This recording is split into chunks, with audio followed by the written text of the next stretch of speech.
A judge slaps a black girl in court, furious she dared to speak up. He thinks she's powerless and just another name on his docket. But within hours, the truth hits like a bomb. She's the daughter of the FBI director. Now the nation's watching, the walls are closing in, and the man in the robe has no idea what's coming. Before we get into the story, comment below where in the world you are watching from today. The Cold Springs High School auditorium buzzed with tension as parents, students, and faculty packed the rows of worn burgundy seats. The late afternoon sun filtered through tall windows, casting long shadows across faces both angry and anxious.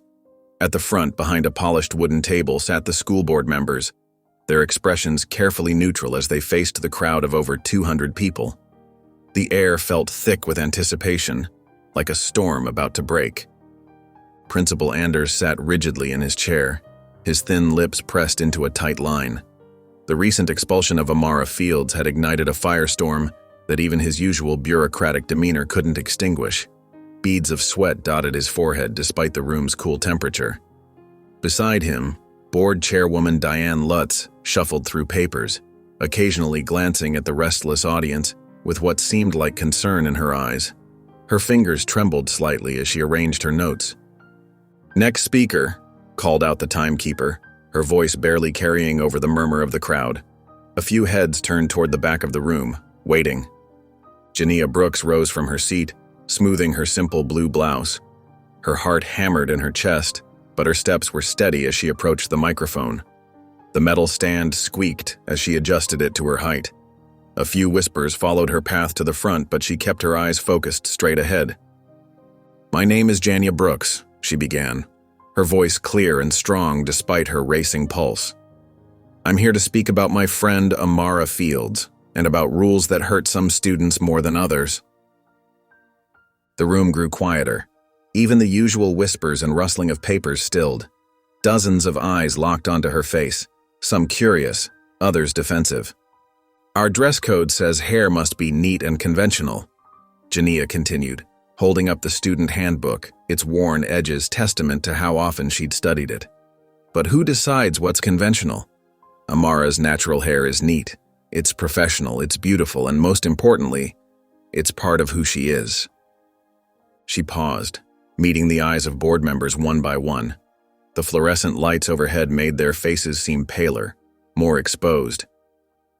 "When you expelled Amara for wearing her natural hair, you didn't just enforce a rule. You sent a message about who belongs here and who doesn't." Principal Anders shifted uncomfortably in his seat as Jania referenced specific incidents where white students with unusual hairstyles hadn't faced consequences. His collar seemed suddenly too tight as he tugged at it. Her words were measured but powerful, backed by facts and personal observations that she'd carefully documented over months. "This isn't just about hair," she said, her voice growing passionate but never losing its composure. "It's about dignity. It's about respect. It's about... She's got a gun." The male voice cut through the air like a knife. Chaos erupted instantly. Chairs scraped against the floor as people jumped up. Screams filled the air, bouncing off the walls and multiplying the panic. Parents grabbed their children, pulling them down or toward exits. Officer Miller, who had been stationed near the door, immediately drew his weapon and rushed forward, his heavy footsteps pounding against the floor. "Hands up! Don't move!" he shouted, advancing on Jania, his weapon pointed directly at her chest. "I don't have anything," Jania said calmly, raising her hands high, fighting to keep her voice steady. "This isn't..." Before she could finish, Officer Miller grabbed her arm, spinning her around and forcing her to the ground. The impact knocked the breath from her lungs as her cheek pressed against the cold linoleum floor. The taste of dust filled her mouth. "She didn't do anything," someone yelled from the crowd. A woman's voice, desperate and angry.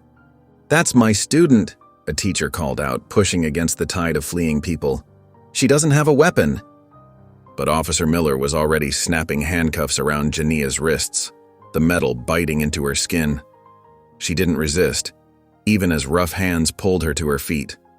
Her eyes met Chairwoman Lutz's, who looked troubled but remained silent. Her lips parted as if she wanted to speak but couldn't find the words.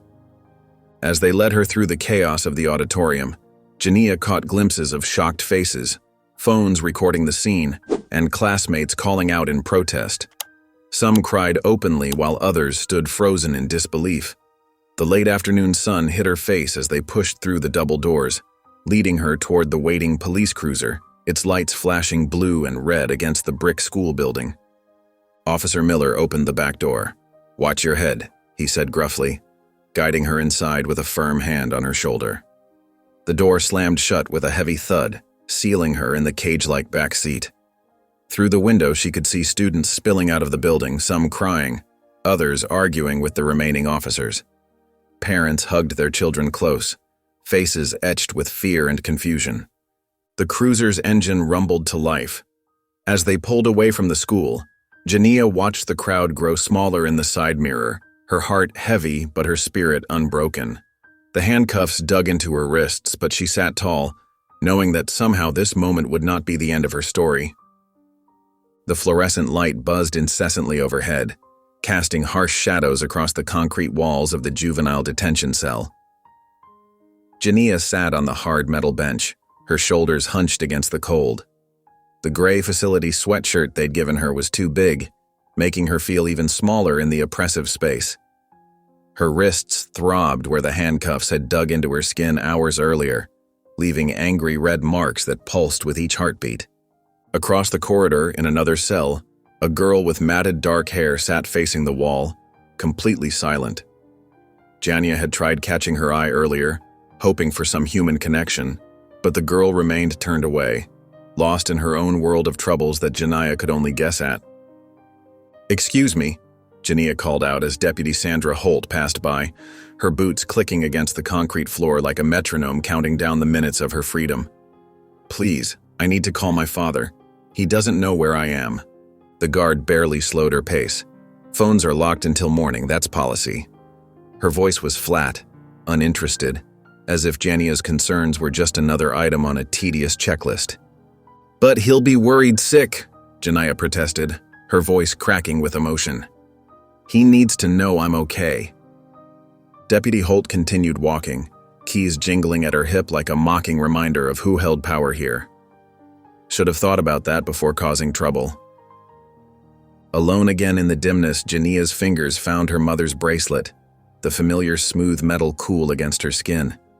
The simple silver chain had been her mother's favorite piece of jewelry, given to Jania on her 10th birthday just months before Sharon Brooks passed away.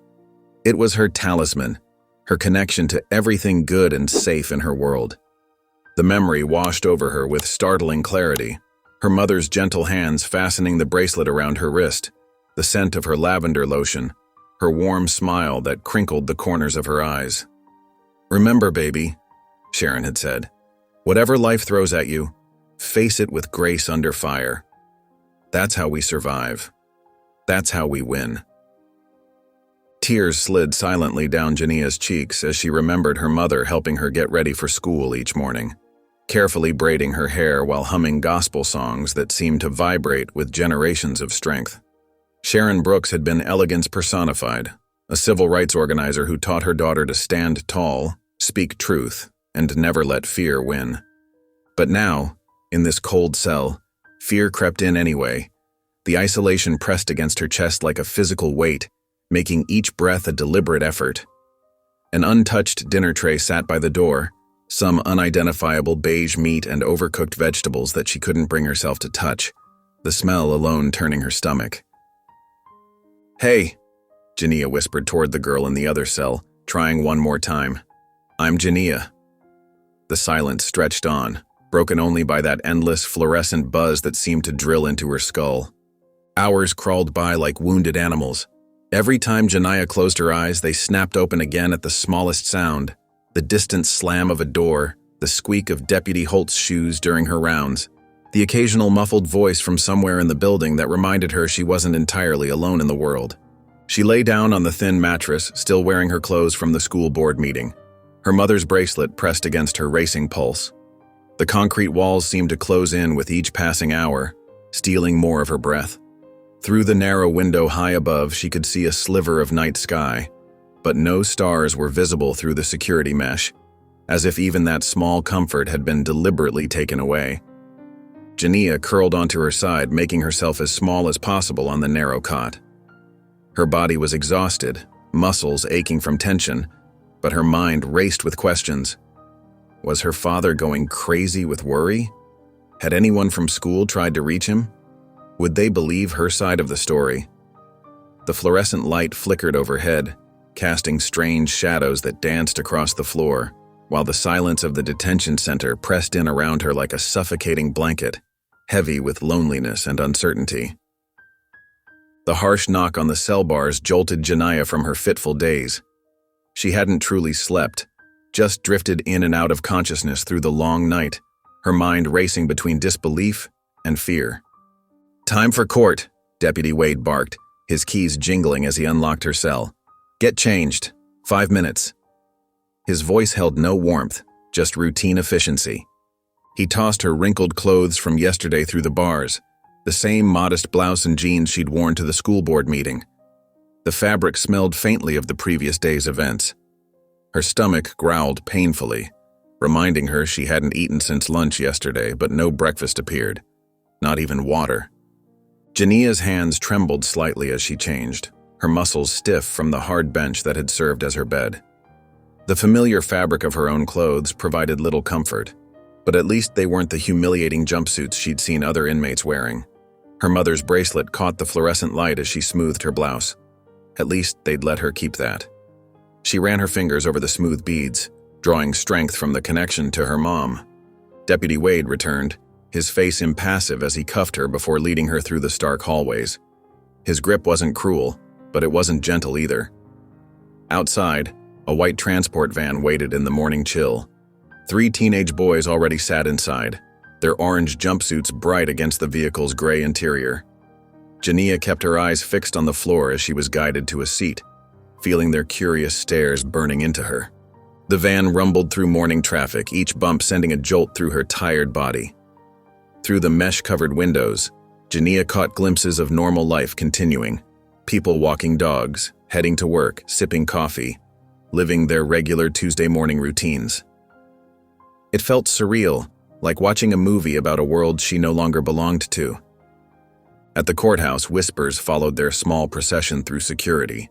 2 officers near the metal detector exchanged meaningful looks as she passed, not bothering to lower their voices. "That's the FBI guy's kid, right?" one muttered, eyebrows raised. "Brooks's daughter," the other confirmed quietly, giving her a second glance. Jania's confusion deepened, adding another layer to her anxiety. How did they know her father? Why did it matter? Her dad rarely talked about his work at home. She was led to a small consultation room where her court-appointed defender, Peter Klein, waited. His rumpled suit and dark-circled eyes spoke of too many cases and too little sleep. Papers spilled from his worn briefcase as he pulled out her file, some sliding across the table. "Okay, let's make this quick," he said, barely looking at her as he flipped through pages. His coffee cup left rings on her paperwork. The smell of stale coffee hung in the air. "When the judge asks questions, keep your answers short and simple. Don't try to sound too smart, it won't help." "But sir, I didn't do anything wrong," Jania started, leaning forward earnestly. "At the school board meeting." Klein cut her off with a dismissive wave. "Listen, the facts don't matter as much as how you present yourself. Just be quiet and respectful. Let me handle it." He glanced at his watch, clearly counting the minutes until his next case. Jania sat back, stunned. This was the person supposed to defend her? He hadn't even asked for her side of the story or shown the slightest interest in what actually happened. A bailiff appeared at the door, an older black woman whose stern expression softened slightly when she saw Jania. "They're ready," she announced, her voice professional, but not unkind. As Jania was led toward the courtroom, whispers from the gathered spectators and reporters reached her ears, rising and falling like waves. "That's Elijah Brooks's daughter, the FBI agent's kid? Isn't he the one who broke up that militia group last year?"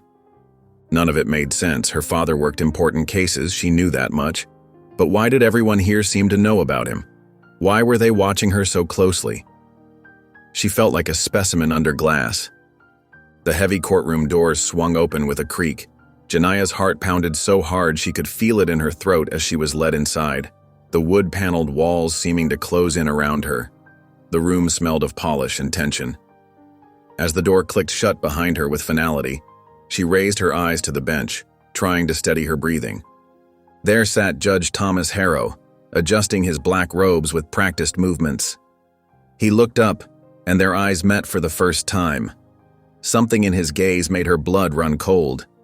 The courtroom's silence feels heavy as Jania stands before Judge Thomas Harrow.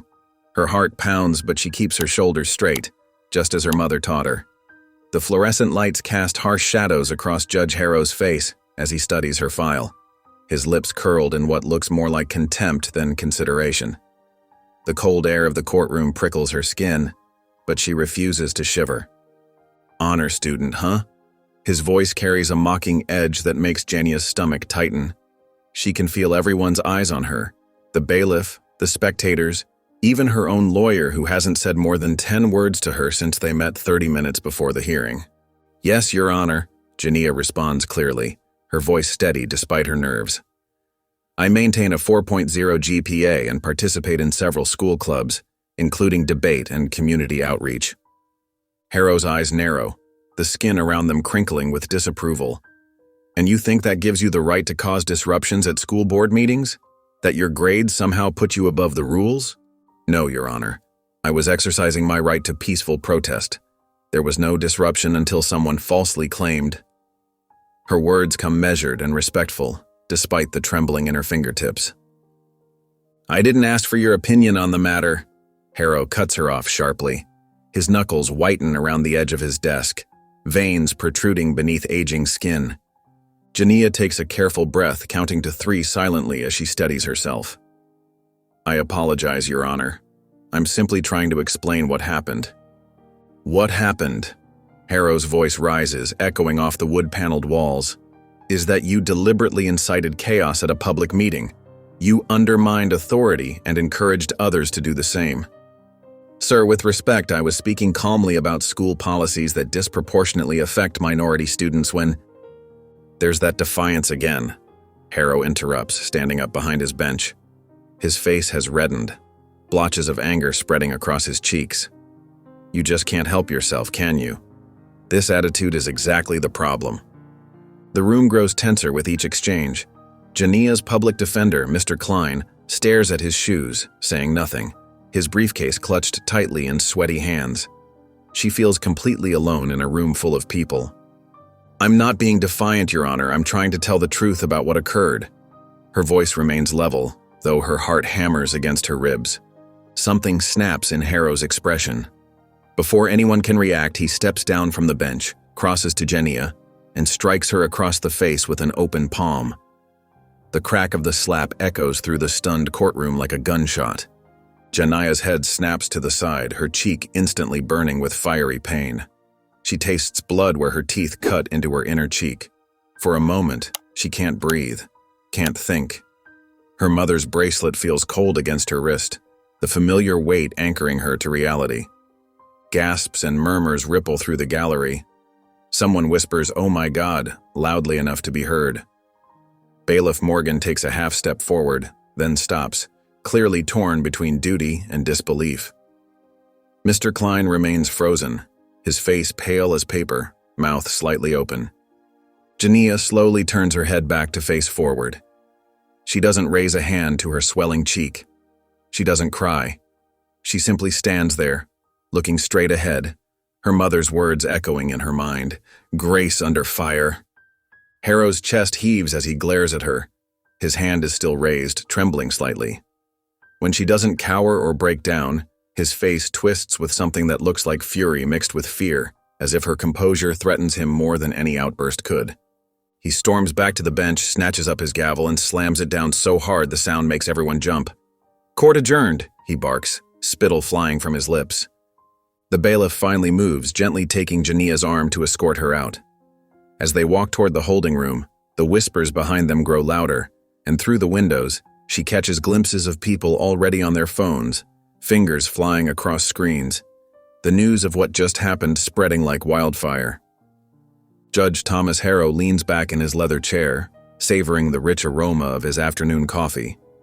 His chambers reflect his status: dark wood paneling, leather-bound law books, and carefully curated photographs showing him with influential figures. The afternoon sun streams through tall windows, casting warm light on his collection of awards and commendations. A gavel, polished to a high shine, rests prominently on his desk, a symbol of the power he wields daily. Sometimes these kids need to learn respect the hard way, he chuckles to himself, adjusting his bow tie in a small mirror. The morning's events play in his mind like a satisfying movie scene. He'd shown that uppity teenager exactly where she stood in his courtroom. The girl's shocked expression replays in his mind, bringing a smirk to his lips. These moments of control were what he lived for. His assistant, Heather March, appears in the doorway. Her usual composed demeanor is notably absent, replaced by an unsettling pallor. She clutches her phone tightly, knuckles white against the case. Her normally perfect posture is slightly hunched as if carrying an invisible weight. "Sir," she says, her voice barely above a whisper, "there's something you need to know." She glances nervously at the door before stepping closer. "The girl you struck today, Jania Brooks, she's Elijah Brooks's daughter." Harrow laughs, taking another sip of coffee. "Brooks? That name's as common as dirt around here." He waves his hand dismissively, already mentally moving on to his afternoon docket. "No, sir," Heather interrupts, something she's never done in 7 years of working for him. "Elijah Brooks, the FBI director, the one who took down the Richardson conspiracy last year, the one who's been on 60 Minutes 3 times, the man they call the conscience of law enforcement." The coffee cup freezes halfway to Harrow's mouth. A drop spills onto his pristine shirt as his hand begins to shake. "That's impossible," he mutters, but the certainty in his voice is gone. A cold sensation spreads through his chest, replacing his earlier satisfaction. Heather holds out her phone. The video is already trending on social media. Crystal clear footage showing him striking the teenage girl. The timestamp shows it was posted less than 30 minutes ago. The comments section is exploding with outrage. Thousands of shares, hundreds of comments pouring in by the second. His own phone buzzes. Then again, and again. Local reporters asking for comment. National outlets picking up the story. His email inbox starts filling up faster than he can process. The constant notifications sound like warning bells in his ears. Harrow's carefully maintained composure crumbles. He paces the length of his chambers, tugging at his bow tie, which suddenly feels too tight. The photographs on his wall seem to mock him now. All those powerful connections, all that carefully cultivated influence. Faces of politicians and community leaders who would be scrambling to distance themselves from him by dinner. "Get me Brooks's number," he barks at Heather. There has to be a way to handle this quietly. His mind races through possibilities, favors he could call in, connections he could leverage. "Sir," Heather says, her voice trembling, "there are already protesters gathering outside. Channel 7 has a van in the parking lot, and the State Bar Association just sent an email about emergency ethics proceedings." Harrow rushes to his window. Sure enough, a small but growing crowd is forming on the courthouse steps. Some hold hastily made signs. Others point their phones up at his window, recording. A chant begins to rise from the crowd, indistinct but unmistakably angry. With shaking hands, he pulls the blinds closed and collapses into his chair. His computer screen shows the video clip, now playing on a major news website. In the footage, his face is contorted with rage as his hand strikes Jania's cheek. The sound of the slap seems to echo in his ears. He can't look away as the clip loops again and again, each viewing making his stomach sink further. His phone buzzes once more, this time with a text from the state's Chief Justice. Harrow doesn't need to read it to know what it says. 20 years on the bench, hundreds of cases, countless decisions, and in one moment of unchecked anger, he's watching it all crumble. The empire he'd built on fear and intimidation was proving to have a foundation of sand. The afternoon sun beats down on the courthouse steps as camera crews jostle for position. News vans line the street, their satellite dishes reaching toward the sky like metal flowers. The crowd has swelled to hundreds, their signs bobbing above heads. Justice for Jania. and judges aren't above the law. The air buzzes with tension and righteous anger, voices rising and falling in waves of chants that echo against the stone facade. Inside his chambers, Judge Thomas Harrow paces, his polished shoes wearing a path in the expensive carpet. Every few minutes, his phone buzzes with another call he won't answer. CNN, MSNB, Fox News, local stations. The sound makes him flinch each time, a tiny betrayal of the composure he's struggling to maintain. Sweat beads at his temples despite the cool air conditioning. "Sir," Heather March says from the doorway, her tablet clutched to her chest like a shield. "The video has over 2 million views now. Every major network is running it." She swallows hard, her professional demeanor cracking slightly. "They're calling it Southern Justice. Twitter is, it's not good, sir. The hashtag is trending nationwide." Harrow's hand trembles as he reaches for his coffee cup. "Let them talk.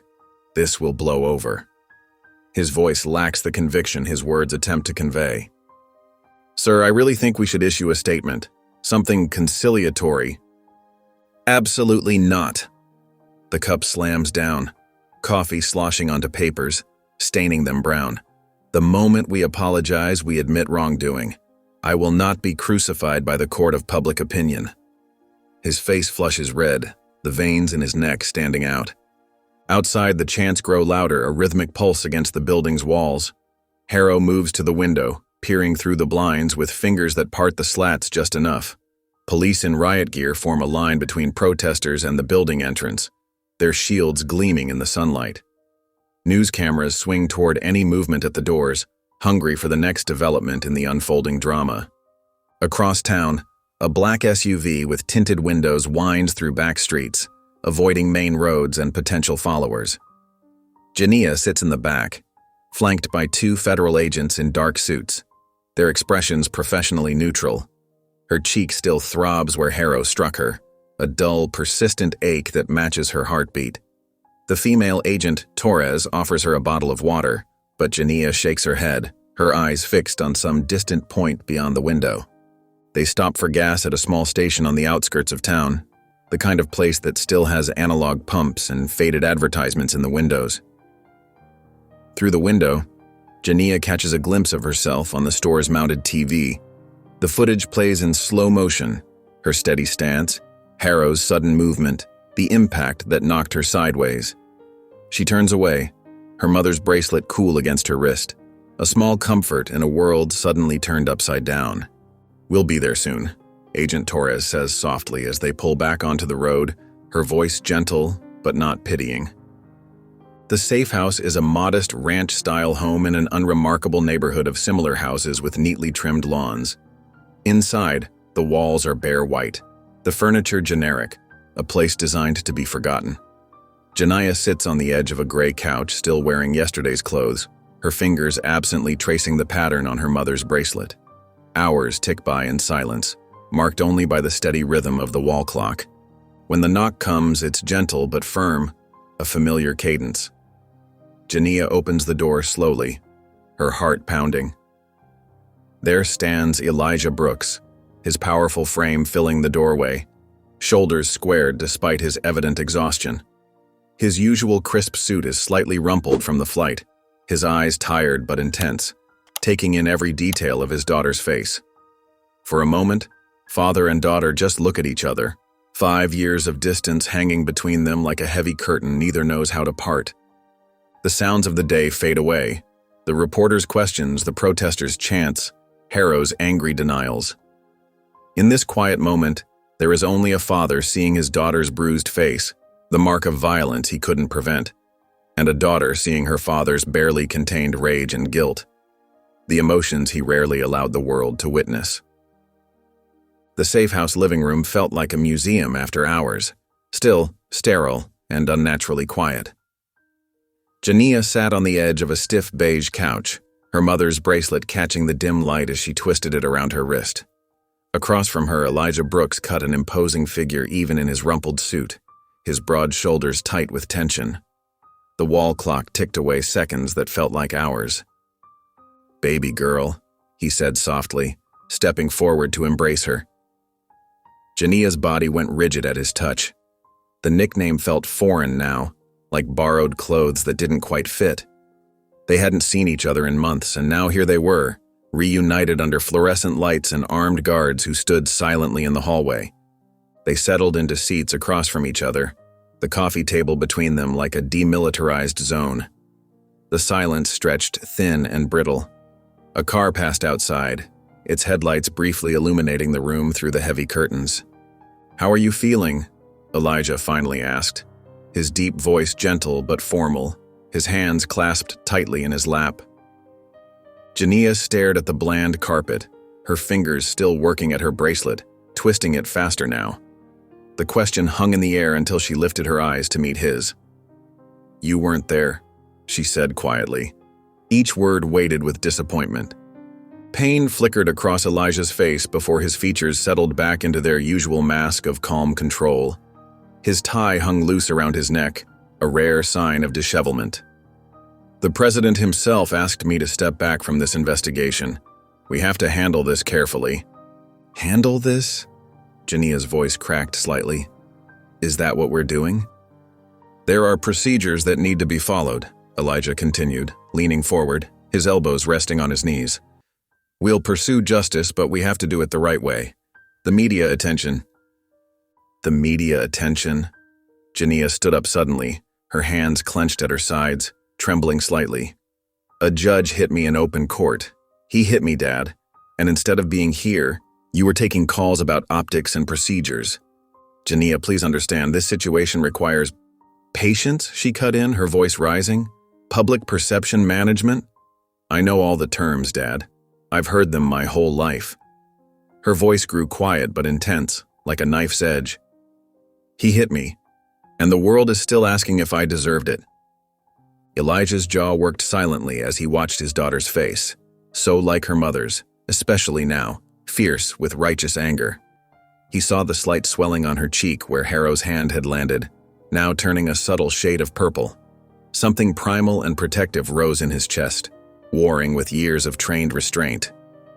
"I know you're hurt," he started carefully, his fingers digging into his palms. "But we have to be strategic about—" "Strategic?" Jania's laugh was hollow, echoing in the sterile room. "Of course we do." She turned away, heading for the guest bedroom, her shoulders straight despite their burden. "I'm tired. I think I need to lie down." The door closed behind her with a soft click that felt louder than a slam.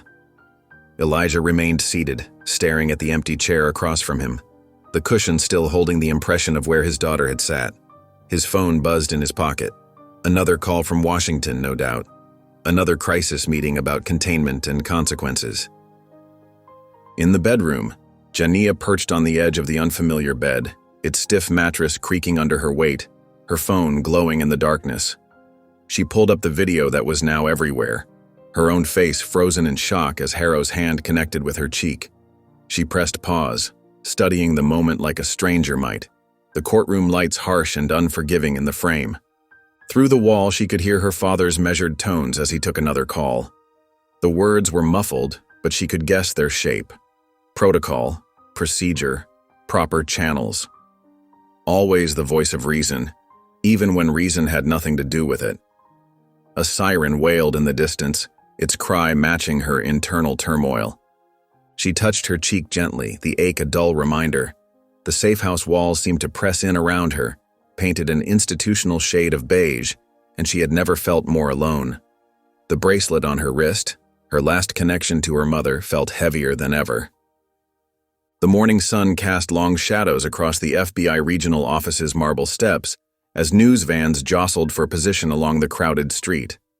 Handmade signs bobbed up and down in the sea of protesters, "Justice for Jania," and "Suspend Harrow now." The chants echoed off nearby buildings, creating a constant drumbeat of anger and demands for accountability. The crowd had grown since yesterday, with community organizers handing out water bottles and coordinating shifts to maintain their presence around the clock. Inside the climate-controlled building, Jania Brooks stood in the hallway, her fingertips pressed against the cool glass. Through a crack in the conference room door, She could see her father, Elijah, seated at the head of a long table. His face was a mask of professional calm, but she noticed how his jaw clenched slightly, a tell she'd learned to recognize over years of watching him from a distance. Dark circles under his eyes betrayed his sleepless night. "The optics are concerning," a silver-haired attorney in an expensive suit said, spreading papers across the table. "Director Brooks, your position requires absolute neutrality. This incident creates an unavoidable appearance of conflict." Another advisor, a woman with sharp features and sharper glasses, nodded in agreement. "There's already talk on the Hill. Some are suggesting you should step down temporarily to preserve the integrity of any investigation." She tapped her pen against a folder marked confidential with practiced precision. Jania's stomach twisted. Step down? Because of her? She watched her father's face, searching for any crack in his professional facade. But Elijah Brooks remained stoic, his hands folded carefully on the table, knuckles white with tension. "The political implications are significant," a third voice added. "We need to consider how this affects pending cases, especially the corruption task force. The media is already connecting dots between your daughter's incident and your ongoing investigations." Jania backed away from the door, her chest tight. All they cared about was politics and optics, not the burning in her cheek where Harrow had struck her, not the humiliation that still made her hands shake when she thought about it. She was just another problem to manage, another crisis to contain, a liability to her father's career. Hours later, in their temporary safe house, a nondescript suburban home with security cameras disguised as porch lights, Jania pushed food around her plate, while Elijah attempted to bridge the growing chasm between them. The takeout containers from their favorite restaurant sat mostly untouched between them. "I heard what they said," she said quietly, not looking up, "about you stepping down." "It's just procedure, Jania. Standard considerations in a complex situation." Elijah's fork hovered over his own untouched meal. "Complex?" Her fork clattered against the plate. "He hit me in front of everyone. What's complex about that?" "We have to handle this the right way," Elijah said, his voice steady but strained. "There are protocols." "Protocols?" Jania stood up, her chair scraping against the floor. "A judge assaulted your daughter and you're worried about protocols?" "I'm trying to protect you." "No," Jania cut him off, her voice rising. "You're protecting the system. The same system that let him do this to me. The same system you always choose over everything else. Over Mom. Over me." The words hung in the air like shattered glass. Elijah flinched as if she'd struck him. "That's not fair." "Fair?" Jania laughed, but there was no humor in it. "Was it fair when you missed my middle school graduation because of a case? When you sent Agent Wilson to my piano recital instead of coming yourself? When you—" Her voice broke and she reached out to steady herself against the table, her mother's bracelet sliding down her wrist. Elijah stood and moved toward her, arms outstretched. But Jania stepped back, wrapping her arms around herself. The movement was instinctive, protective. Her father froze, his hands dropping to his sides, defeat etched in the slump of his shoulders. They stood there, father and daughter, separated by more than just the physical space between them. The silence stretched out, heavy with years of missed moments and unspoken words. Later that night, in her temporary bedroom with its generic hotel-like furnishings, Jania pulled out her journal. She started to write, trying to make sense of everything, but the words felt hollow. She tore out the page, crumpled it, and threw it in the trash. The sound of the paper hitting the empty bin echoed in the quiet room. Outside her door, Elijah stood with his hand raised, ready to knock. But after a long moment, he lowered it and walked away, his footsteps fading down the hallway. In the kitchen, he poured himself a glass of water, staring at his reflection in the darkened window, wondering when exactly he'd lost the ability to comfort his own child. The television screen flickered with the polished backdrop of American Truth with Grace Willoughby. Judge Thomas Harrow sat perfectly composed, his silver hair neatly combed, his navy suit crisp and spotless. The studio lights caught his American flag pin, making it gleam as he adjusted his posture. His hands rested comfortably in his lap, the picture of judicial confidence. Tonight we address what some are calling a crisis in our justice system, Grace began, her voice carrying its signature mix of concern and indignation. But others see it as nothing more than a political witch hunt against a respected judge. Her perfectly made-up face wore an expression of practiced concern as the camera zoomed in. Harrow's lips curved into a practiced smile that never quite reached his eyes. "Thank you for having me, Grace. It's important that someone tells the real story here." His voice carried the weight of authority, smooth as polished marble. In the safe house living room, Jania sat rigid on the couch, her eyes fixed on the screen, fingers digging into the worn fabric cushions. Elijah stood behind her, his hands gripping the back of a chair until his knuckles whitened. The tension in the room was thick enough to touch. "The video being circulated," Harrow continued smoothly, gesturing with one manicured hand, "shows only a fraction of what happened. That young lady repeatedly challenged courtroom authority. She displayed what I would call a calculated defiance. The way he said young lady dripped with condescension." Grace nodded sympathetically, her blonde hair bouncing perfectly. "And this is becoming more common in our courtrooms, isn't it? This lack of respect for authority?" "Exactly right." Harrow leaned forward, his voice taking on a paternal tone that felt like sandpaper against Jania's ears. "I may have overreacted in the moment, and for that, I acknowledge some fault. But we live in a world where even the most basic discipline is labeled as violence, where authority figures are demonized for maintaining order." He sighed heavily, as if carrying the burden of society's decline on his shoulders. Jania's phone buzzed in her lap. A direct message from an anonymous account popped up. Her breath caught as she read, "We know where you live. Better watch your back, little girl." The message included her safe house address. Ice spread through her veins as the words burned into her vision. "Turn it off," Elijah urged, reaching for the remote, his jaw clenched tight with anger.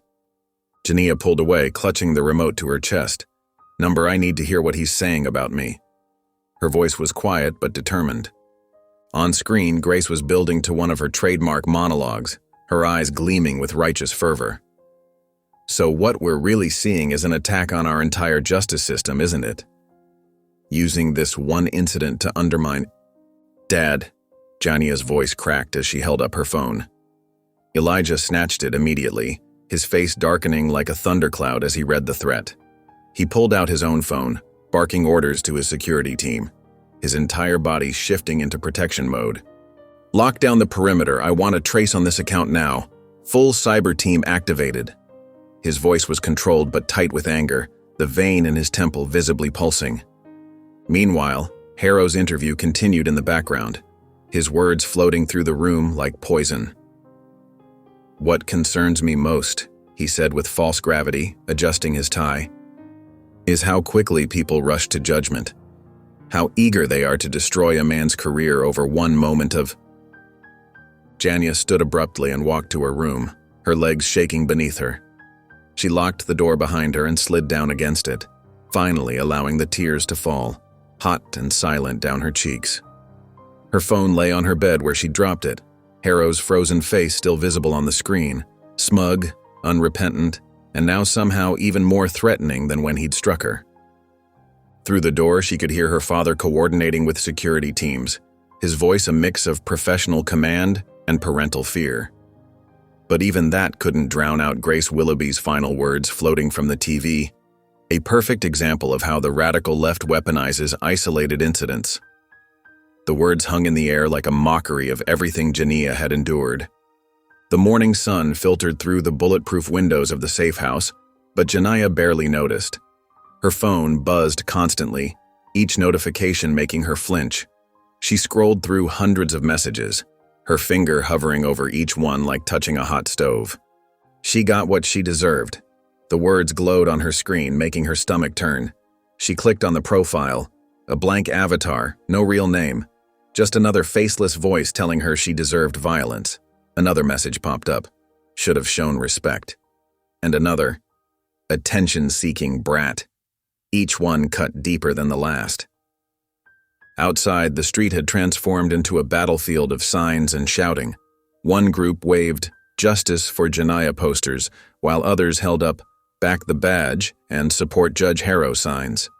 Police officers formed a human barrier between the groups, their faces tight with tension. The whir of news helicopters and drones created a constant buzz overhead, like angry mechanical wasps. Occasionally, chants would swell into a roar that penetrated even the reinforced walls. Jania pulled the curtains shut but couldn't block out the noise. Her phone pinged again, this time an email from Cold Springs High School. Due to ongoing security concerns, all classes are suspended until further notice. She checked her messages. The group chat where she and her friends usually shared memes and homework help was dead silent. No one had texted since the incident. Not even a, "Are you okay?" The emptiness of her inbox felt like another slap. She picked up her journal, a gift from her mother years ago, its cover worn from daily use, and tried to write. The words came out messy and angry. "Why did he? How could they? I just wanted..." She scratched out each attempt until the page was nothing but black scribbles. The paper tore under her pen. Tiny scraps fluttered to the floor like broken pieces of her thoughts.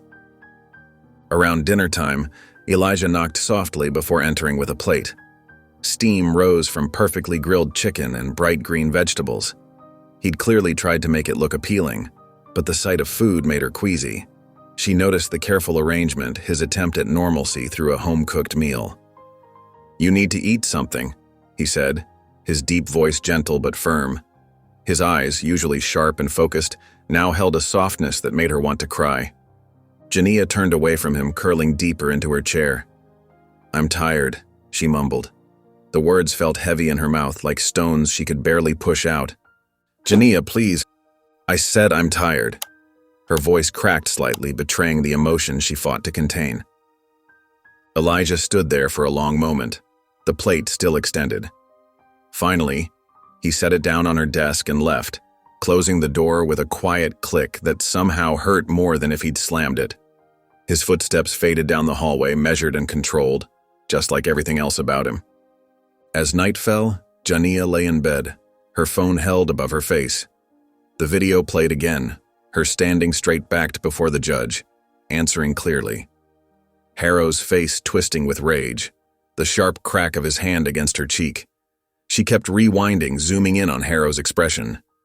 What was that look in his eyes? Hatred? Fear? Something deeper? Something familiar that she couldn't quite name. The sounds from outside grew louder. No justice, no peace mixed with "back the blue." Car horns honked in support or anger. Flashlights and phone cameras created a dance of light on her ceiling, shadows moving like restless ghosts. She pressed play again. The slap echoed through her earbuds. Her cheek tingled with phantom pain, a burning sensation that wouldn't fade. In the video, she didn't cry, didn't scream, just stood there, head turned to the side, frozen in shock. Everyone in the courtroom looked just as stunned, except Harrow. He looked satisfied, like he'd been waiting for this moment, this chance to put her in her place. Jania's thumb hovered over the replay button. Outside her window, America argued about whether she deserved that satisfaction. The afternoon sun cast long shadows across the safe house's dining room, as Elijah Brooks spread two carefully worded press statements across the polished table. His fingers, usually so steady when handling important documents, trembled slightly as he adjusted the corners. The FBI media team's statement lay on the left, its official letterhead gleaming with an authority he'd once found comforting. The Department of Justice draft sat on the right, each word measured and precise, like ammunition in a battle he wasn't sure how to fight anymore.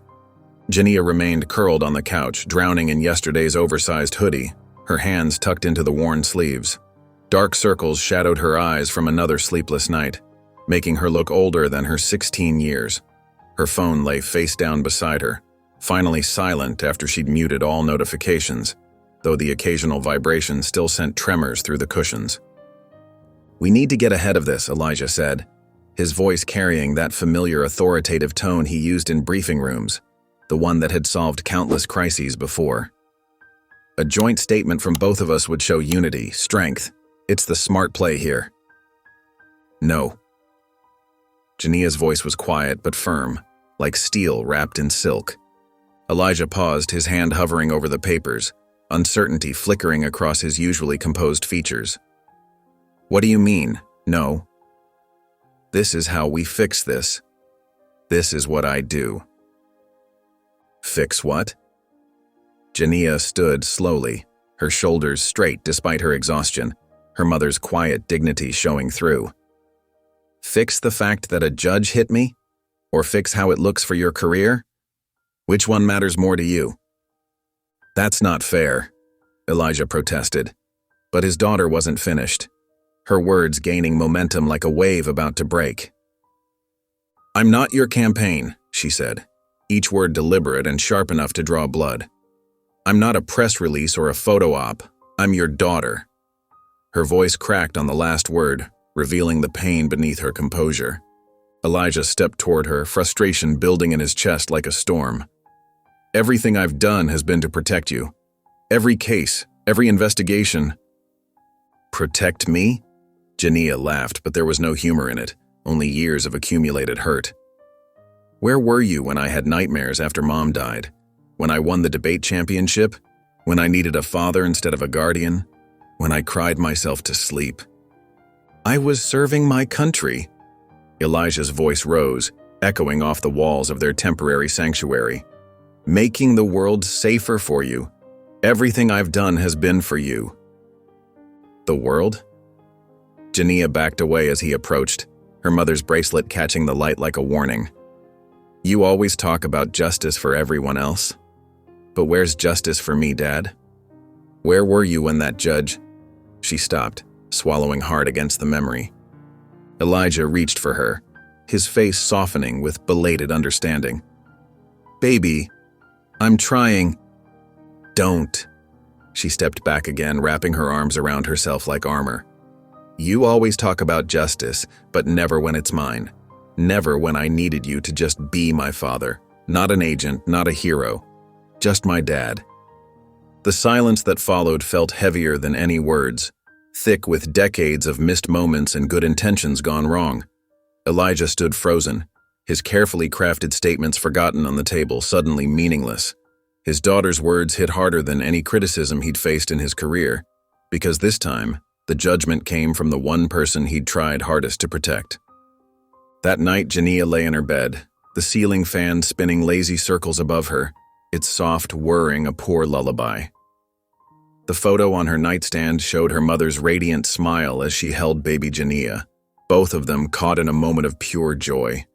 Her fingers traced the edge of the frame, but she couldn't bring herself to pick it up. The memory felt too heavy tonight, weighted with all the years that had passed and all the words left unsaid between father and daughter. The afternoon sun cast long shadows through the safe house windows as Jania scrolled mindlessly through her phone. Her thumb froze mid-swipe. There it was, Rachel Monroe's face, perfectly posed in her Twitter profile picture, next to words that made Jania's stomach turn. "People need to stop pretending this girl's some hero. I was in that room. She escalated it." The tweet had exploded. Thousands of retweets, comments flooding in by the second. Below it played a video clip from a local news interview, Rachel's familiar voice now strange and cold. "Jania has always liked attention." She went into that courtroom looking for drama. Jania's hands trembled as she watched her former best friend, the girl who used to braid her hair during sleepovers, tear her character apart on national television. Rachel sat perfectly poised in a pink cardigan, her straight blonde hair falling just so, as she described how Jania had been disrespectful and confrontational with Judge Harrow. The girl who once promised they'd be friends forever now spoke about her like she was a stranger, worse, like she was an enemy. The comments section was worse. Classmates she'd known since elementary school were sharing the post, adding laughing emojis and cruel jokes. Someone had dug up an old photo of her and Rachel together at a school dance, crossing out Jania's face with a red X. The image burned into her mind, a visual representation of how quickly she'd been erased. "Always knew there was something off about her," wrote Katie Chen, who'd borrowed Jania's notes just last week, who'd smiled and thanked her profusely. "Typical attention seeker," added Marcus Williams, who'd asked her to help him with math throughout freshman year, who'd high-fived her when she helped him pass his midterm. "This is what happens when you don't know your place," another comment read, this one from an anonymous account with an American flag avatar. The words blurred as tears filled Jania's eyes. Her chest felt tight like someone was sitting on it. The phone slipped from her trembling fingers and clattered against the far wall, making a sharp crack sound that matched something breaking inside her. The screen spiderwebbed with tiny fractures, just like the trust she'd placed in people she thought she knew. She grabbed her pillow, pressed it against her face, and screamed. All the fear, betrayal, and rage she'd been holding back since the courtroom came pouring out in one raw, primal sound.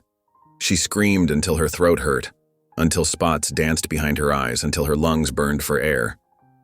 In the hallway, Elijah Brooks paused mid-stride at the sound of his daughter's anguish. His hand lifted automatically toward the door handle, parental instinct urging him to rush in and comfort his child. But he hesitated, remembering how she'd flinched away from his touch earlier. The weight of their broken connection pressed down on his shoulders as he lowered his hand and took a step back. Then another. He walked away from her door, his footsteps heavy with unspoken words, his heart aching with the knowledge that he didn't know how to reach her anymore. Inside the room, Jania's screams dissolved into deep, racking sobs. She slid from the bed onto the floor, clutching the pillow to her chest as if it could hold her together. Her mother's bracelet lay beside her where it had fallen, the delicate silver chain broken, just like everything else. The tiny charm, a gift from her mother on her 8th birthday, glinted in the fading sunlight, a painful reminder of another loss. She curled into herself on the carpet, making herself as small as possible, the way she'd wanted to in that courtroom. The pillow muffled her crying, but couldn't muffle the truth. She was alone. Her classmates, her best friend, even her own father. Everyone had chosen their side, and it wasn't hers. In the span of a few days, her whole world had collapsed, leaving her adrift in a storm of other people's judgments. The morning light filtered weakly through the safe house windows as Jania picked at her cold toast. Across the table, Elijah sat perfectly straight, his FBI badge glinting on his belt, a reminder of the wall between them. Neither spoke. The TV droned in the background, another talking head dissecting her life like a lab specimen.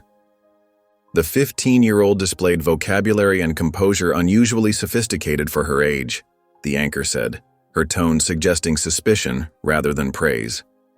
Sources close to the situation question whether. Elijah grabbed the remote and clicked off the TV. The silence felt heavier now, like a physical weight pressing down on both of them. Jania's fork scraped against her plate, the sound sharp and jarring in the stillness. She hadn't taken a real bite in days. Food had become just another obligation, something to push around until it looked like she'd made an effort. Her father watched her, concern etched in his features, but he remained quiet. Always so quiet when it mattered most, when words might have bridged the gap between them. A firm knock at the door made them both jump. Elijah's hand instinctively moved toward his hip as he stood, his body tensing with the reflexes of a career lawman. Through the peephole, he recognized Agent Marcus Chen, one of the Bureau's top liaisons, his familiar face a small relief. "Director Brooks," Chen said formally as he entered, nodding to Jania with a gentle smile that didn't quite reach his eyes.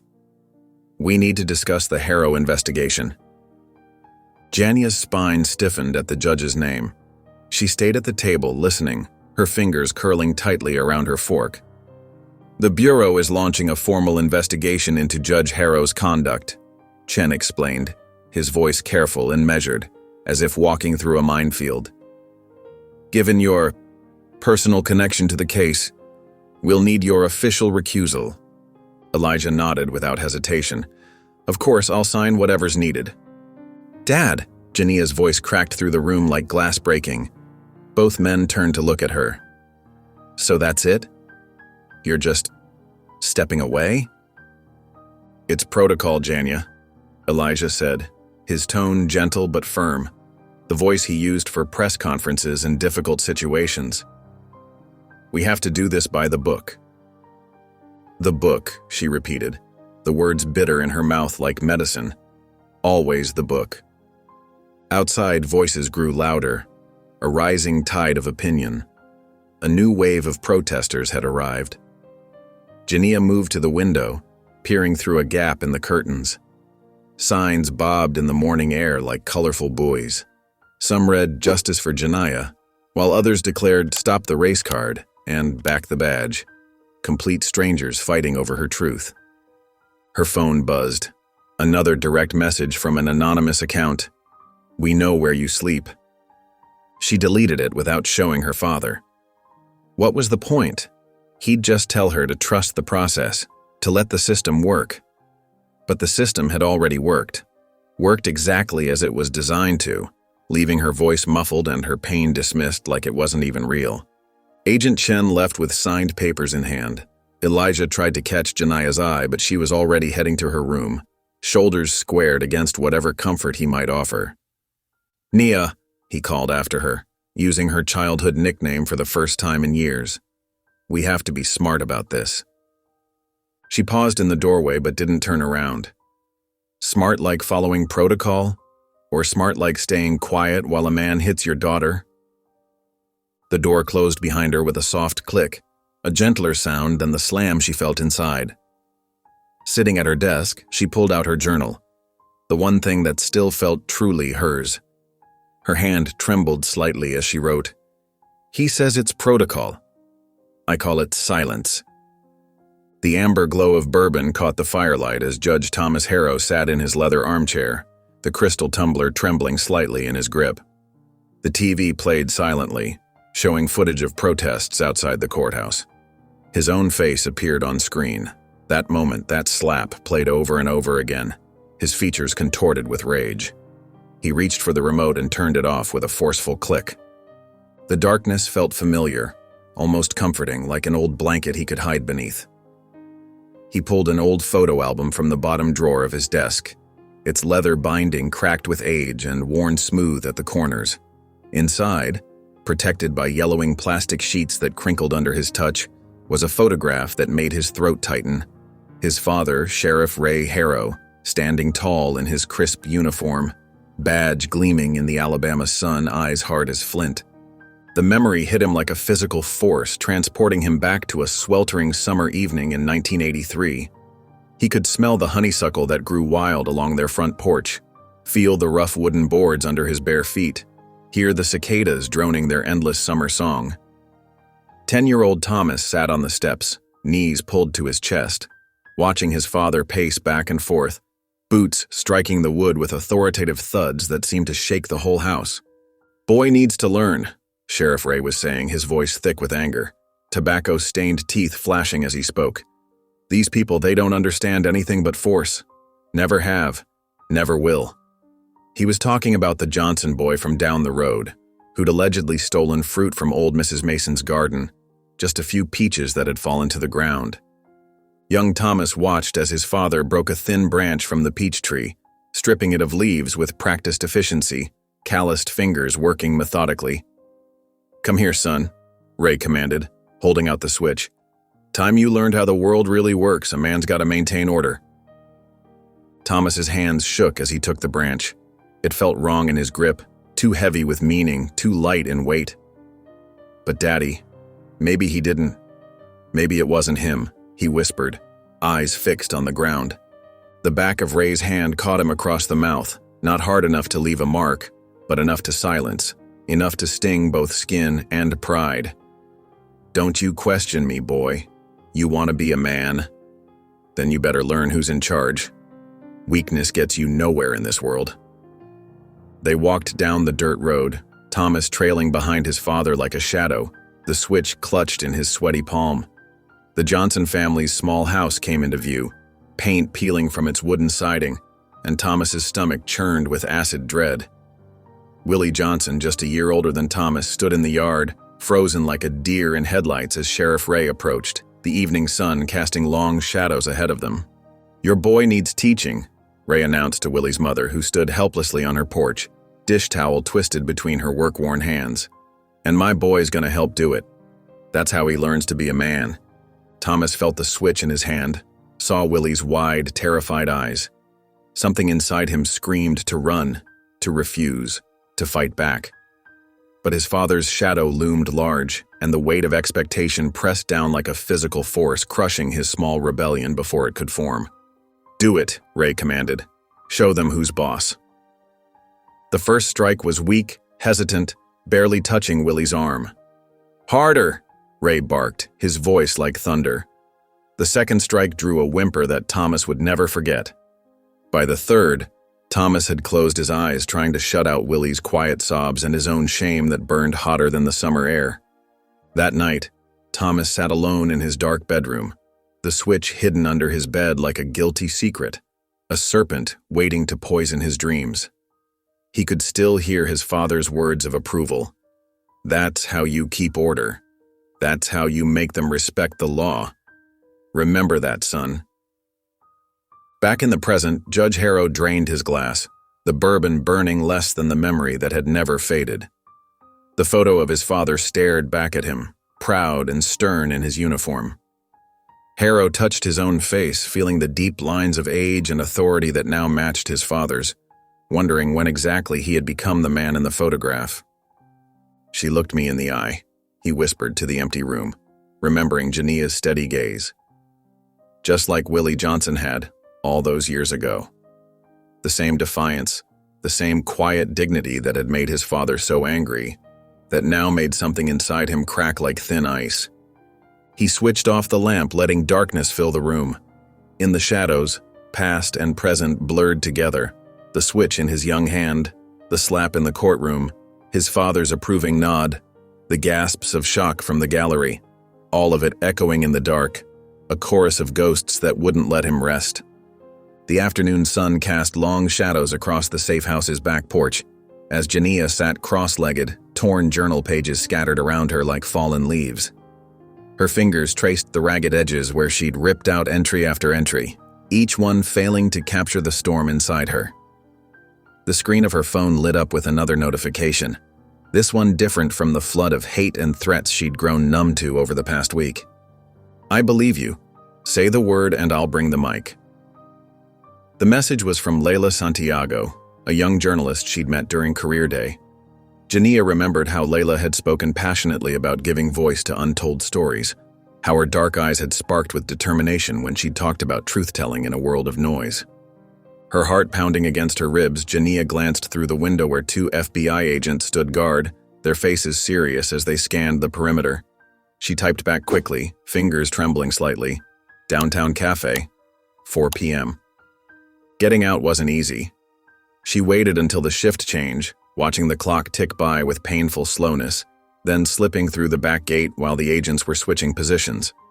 The hoodie felt heavy in the Georgia heat, sweat beading along her hairline, but she pulled it lower over her face, sunglasses hiding her eyes from curious glances.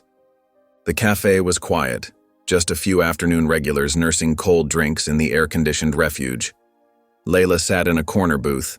No camera crew, no fancy equipment, just her phone and a small recorder. She stood when Jania approached but didn't hug her or make a scene.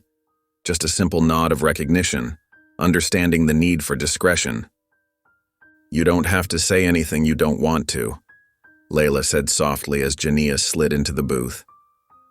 "This is your story, your truth, your pace." Jania's fingers wrapped around a glass of water, condensation cooling her skin. She watched people pass by outside, living their normal lives, untouched by the chaos that had swallowed hers whole. "They're telling my story without me," she finally said, her voice barely above a whisper. "I want to take it back. I need to." Layla nodded, placing her phone on the table. "Whenever you're ready. No rush." The red recording light blinked on. Jania took off her sunglasses, looking directly into the lens. No script, no rehearsal, just truth, flowing from a place deep inside her. "My name is Jania Brooks," she began, her voice steady despite the trembling in her hands. "Last week, I stood up in a courtroom to defend my friend's rights. I was respectful, I was peaceful, and a judge struck me across the face for it." She paused, touching her cheek where the bruise had finally faded to a yellowish shadow. "Everyone's been speaking for me. News anchors, politicians, social media. They call me a troublemaker or a victim, but I'm neither. I'm a 15-year-old girl who believed in justice and learned the hard way that some people are still afraid of the truth. Her eyes never wavered from the camera. I'm not the first, but I want to be the last. Layla stopped recording, the silence heavy between them like a third presence. Without a word, she reached across the table and squeezed Jania's hand, a simple gesture that said more than 1,000 headlines. The return to the safe house was as careful as her exit, heart in her throat with every step. By the time her father's car pulled into the driveway an hour later, Jania was back on the porch, surrounded by her torn journal pages as if she'd never left, though something had shifted inside her. That evening, Layla's tweet went live. 2 minutes of unfiltered truth. Jania watched the view count climb, hundreds, thousands, tens of thousands, her words spreading like ripples in still water. No PR spin, no political agenda. Just her voice, finally heard on her own terms, cutting through the noise with quiet power.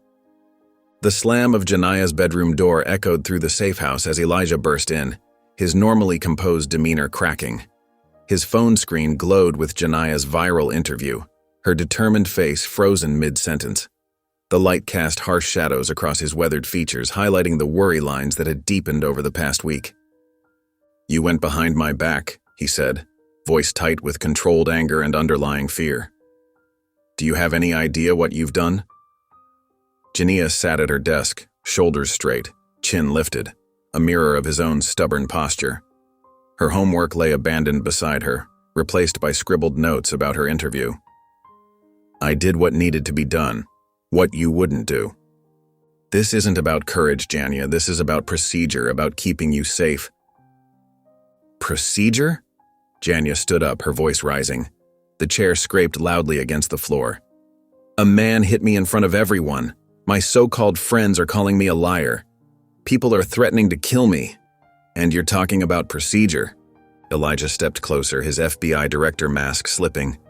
A muscle twitched in his jaw. "You deliberately undermined security protocols. You left the safe house without protection. Do you know how many people want to hurt you right now?" "They're already hurting me." Jania's hands clenched into fists. Her knuckles turned white with tension. "Every time you choose your job over me, they win. Every time you hide behind rules instead of standing up for your daughter, they win. I am trying to protect you the right way." "No!" Tears spilled down Jania's cheeks as she finally broke. Her voice cracked with raw emotion. "You protect America.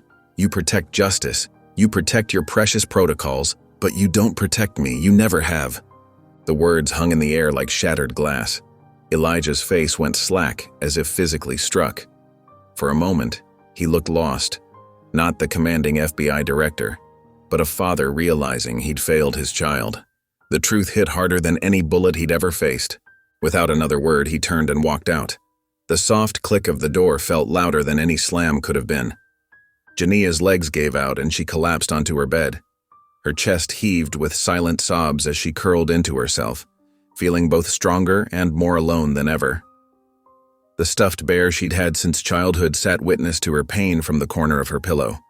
In the hallway, Elijah leaned against the wall, eyes squeezed shut. His hand pressed against his chest as if trying to hold something broken together. The sound of his daughter's crying filtered through the door. And for the first time in years, the great Elijah Brooks had no protocol to follow, no clear path forward. His training had never prepared him for this battlefield. The night settled into heavy silence. Jania wiped her eyes and reached for her journal, the leather cover worn from years of holding her thoughts. With trembling fingers, she wrote a single line. "This is not just my story. It's everyone's." The words stared back at her, a promise and a purpose taking root in her heart. The black government SUV rolled to a silent stop outside the safe house, its tinted windows reflecting the mid-morning sun. 2 federal agents emerged first, scanning the perimeter with practiced efficiency before opening the rear door. Dr. Camille Reed stepped out, her navy pantsuit crisp and professional, not a wrinkle in sight, carrying a leather portfolio tucked securely under her arm. Her calm demeanor contrasted with the gravity of her mission. Inside the living room, tension hung thick in the air, almost palpable like an invisible fog. Jania sat on the edge of the couch, her posture straight but uneasy, her fingers absently tracing the worn edges of her mother's bracelet, a ritual that always steadied her nerves. Elijah stood by the window, his broad shoulders tense beneath his immaculately pressed suit jacket, eyes constantly surveying the street outside. Dr. Reed settled into an armchair between them, her presence somehow both authoritative and gentle, creating a bridge in the space that separated father and daughter. "I want to be clear about why I'm here, Doctor," Reed began, her voice steady and measured, warm but professional.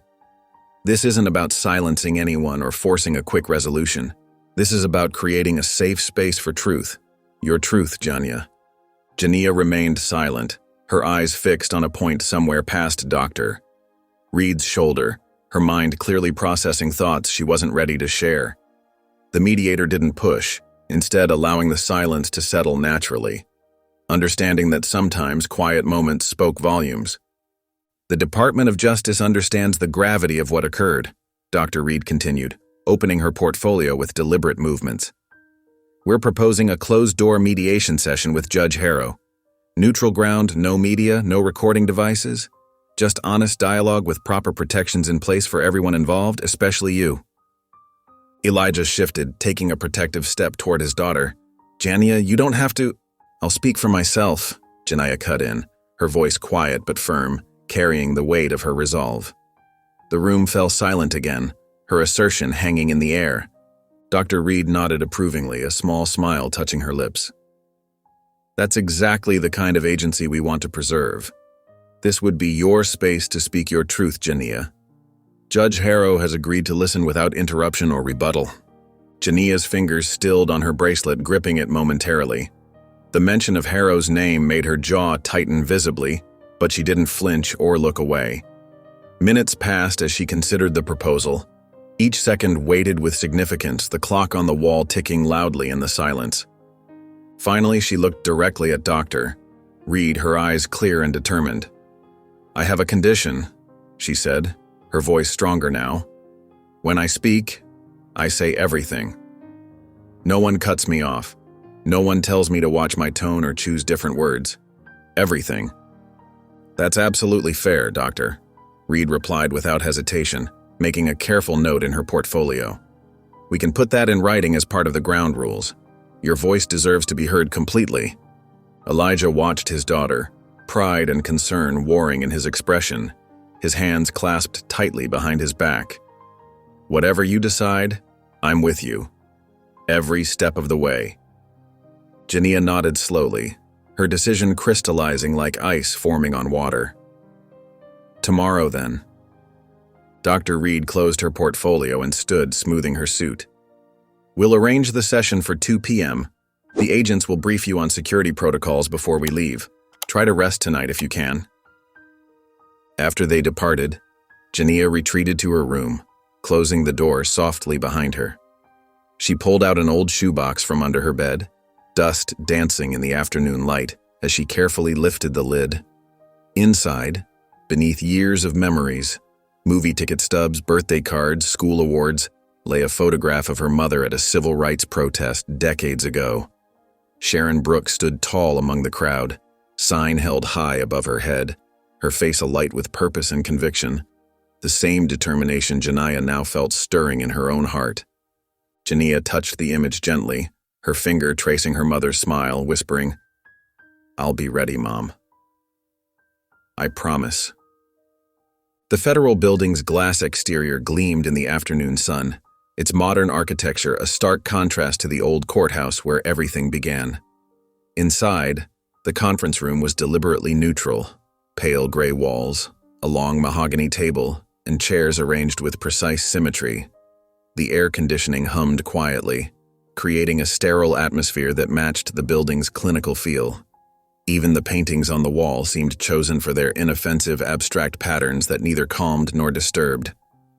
Jania entered first, her steps measured and deliberate. She wore a simple navy dress, her hair pulled back neatly. Her mother's bracelet circled her wrist, a small touch of comfort amid the intimidating surroundings. Dr. Camille Reed walked beside her, portfolio tucked under one arm. The mediator's presence was both protective and professional as she guided Jania to her seat, giving her a reassuring nod as they settled in. Minutes ticked by in tense silence. The wall clock's hands moved with excruciating slowness. When Judge Harrow finally entered, his usual commanding presence seemed slightly diminished. His suit was perfectly pressed, his face freshly shaven, but there was an unfamiliar uncertainty in his movements. He took his seat across from Jania, maintaining what he clearly thought was a dignified expression, though his eyes darted briefly around the room before settling somewhere past Jania's shoulder. "Before we begin," Harrow started, his voice carrying that same authoritative tone he'd used in his courtroom, fingers adjusting his tie as if tightening armor. "Judge Harrow," Dr. Reed interrupted smoothly but firmly. "As we discussed, Ms. Brooks will speak first, without interruption." She placed her hand lightly on the table, a subtle barrier between the two parties. A muscle twitched in Harrow's jaw. He wasn't used to being silenced, but here, in this room, his gavel held no power. He leaned back slightly, a barely perceptible retreat. Jania took a deep breath and began speaking. Her voice was clear, steady, the same voice that had addressed the school board that fateful day. She described the moment in his courtroom in detail, the shock of his hand against her face, the stunned silence that followed, the way no one moved to help her. She touched her cheek briefly, the memory still fresh despite the weeks that had passed. "You thought hitting me would silence me," she said, her eyes never leaving his face. "But all it did was amplify my voice." Her words hung in the air between them, undeniable and powerful. Harrow shifted uncomfortably, his fingers drumming once on the table before he caught himself. He opened his mouth to speak, the habit of authority difficult to break. "Judge Harrow," Dr. Reed warned quietly. "Ms. Brooks has the floor." Her tone was professional, but left no room for negotiation. Jania continued, describing the aftermath, the threats, the isolation, the way her world had been turned upside down. She spoke about Rachel's betrayal, about watching counter-protesters call her a liar, about checking her phone each morning to see new messages hoping she'd disappear. She described nights spent staring at her ceiling, wondering if standing up had been worth the cost. Through it all, her voice never wavered. This wasn't the scared girl from the holding cell anymore. This was someone who had found her strength in the very moment meant to break her. Each word she spoke seemed to straighten her spine a little more. When she finished her initial statement, she folded her hands carefully on the table. The bracelet on her wrist caught the light. Looking directly into Harrow's eyes, she delivered her final words with quiet conviction. "You may have hit me, but I walked out stronger." Dr. Reed nodded, closing her portfolio with a soft snap. "We'll take a 15-minute break," she announced, standing to signal the pause. Harrow remained seated, his face unreadable but his shoulders noticeably tense. For the first time since that day in court, he looked genuinely shaken, not by force or threat, but by the calm, unwavering truth of a 15-year-old girl who refused to be silenced by his hand or his position. The federal conference room felt smaller now, more intimate, as Jania took her seat again after the break. The fluorescent lights hummed overhead, casting harsh shadows across Judge Harrow's face. Dr. Reed's notepad lay open, her pen poised but still, waiting to capture whatever would unfold in this fragile space between truth and reconciliation. Jania's voice, when it came, was steady and clear. "Before that day in court, I spent years making myself smaller," she began. "I learned to speak softer, smile wider, just to make others comfortable." Her fingers traced invisible patterns on the conference table, a nervous habit she'd developed long ago. "Every morning, I check my clothes 3 times, my hair twice. Not because I want to, because I have to, because the world judges me differently." Harrow shifted in his chair, his jaw tightening. A muscle twitched near his temple, but he remained silent as instructed, his eyes fixed on a spot on the wall just above Jania's head. "When you hit me," Jania continued, her words measured and deliberate, "it wasn't just about that moment. It was about every time I had to swallow my words. Every time I watched my father leave for work, wondering if he'd come home. Every birthday card signed "Love Dad" that came 3 days late because duty called him away from me again. Her voice grew stronger, filling the room with an authority beyond her 15 years. I learned to code switch before I learned algebra. I can tell you exactly which words make white people nervous, which tone makes them feel safe. I shouldn't have to know that at 15. No child should carry that burden. Dr. Reed's pen moved silently across her pad, capturing Jania's words without interrupting their flow. The air-conditioning whirred, a constant undertone to Jania's truth, like the background noise to a life lived constantly on alert. You saw a mouthy black girl, but I was just existing, speaking, breathing. Jania's hands were steady now, no longer fidgeting. And when you hit me, you hit every girl who ever had to dim her light, every child who learned to fear instead of shine, every daughter who stands in her father's shadow, trying to be brave enough to cast her own. For the first time, a tear rolled down Harrow's cheek, catching the fluorescent light before dropping onto his starched collar. He made no move to wipe it away, as if accepting this small humiliation as his due. The worst part? Jania's voice softened, almost to a whisper. I wasn't even surprised. That's what hurts most. Black girls learn young to expect the hand that strikes us. We're told it's for our own good to teach us respect. She looked directly at Harrow, refusing to flinch from his gaze. But respect isn't taught with violence. It's earned with dignity, something you forgot that day in your courtroom. The silence that followed felt like a physical presence, heavy and demanding acknowledgement. Harrow's shoulders had lost their rigid set. His hands, folded on the table, trembled slightly, betraying the storm beneath his judicial composure. Jania stood, gathering her notebook and pen with deliberate calm. She didn't wait for a response or dismissal. She had said her piece, laid her truth bare. Dr. Reed rose and opened the door without a word, a silent ally in this moment of quiet power. In the hallway, Elijah waited, his tall frame straight but his eyes soft with a pride he couldn't contain. For a moment, Jania hesitated, the old distance between them suddenly vast. Then she walked straight into his embrace, letting his arms encircle her completely.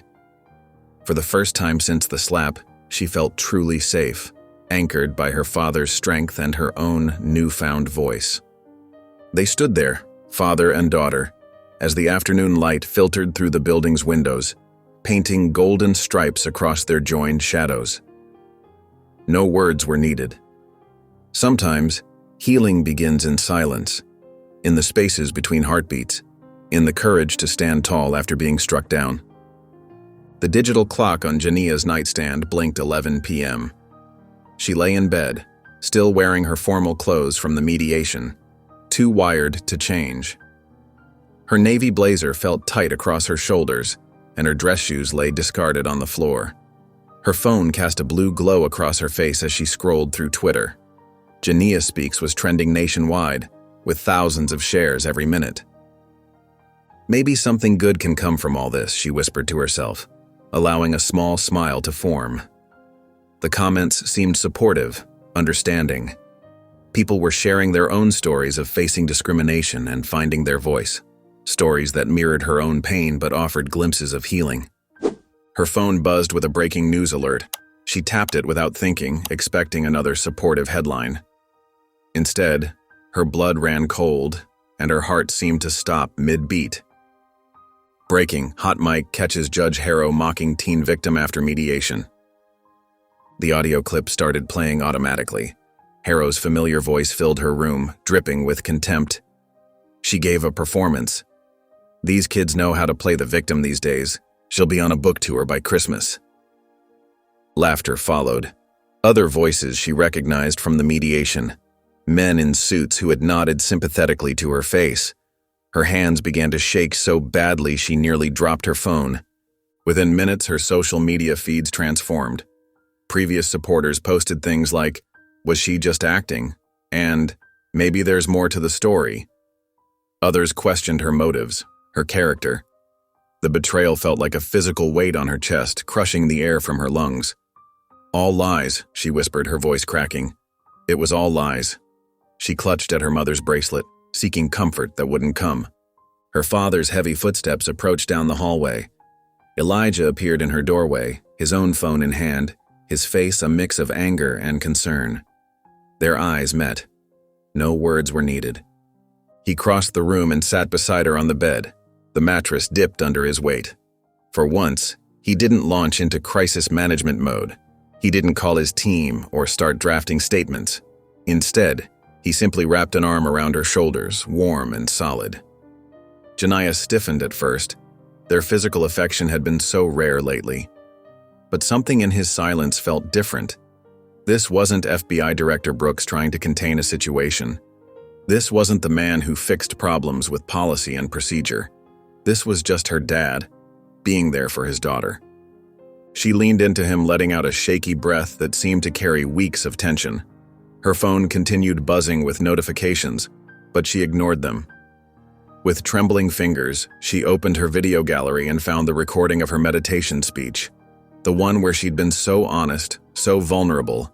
The one Harrow had apparently mocked moments later. "He never changed," she whispered, deleting the video. Her father's arm tightened around her, a silent acknowledgement of her pain. The TV in the corner still played silently, showing clips of Harrow's smugly apologetic face from earlier that day. Elijah reached for the remote and turned it off, plunging the room into darkness, save for their phone's glow. They sat together in the quiet, father and daughter, as midnight approached. No strategies, no statements, just presence and understanding, finally bridging the gap between them. In the darkness, something broken began to heal. The morning sun cast long shadows across Atlanta's downtown as news anchors across every major network leaned into their cameras with breaking updates. The full audio of Judge Harrow's hot mic moment played on repeat, his dismissive chuckle becoming more damning with each replay.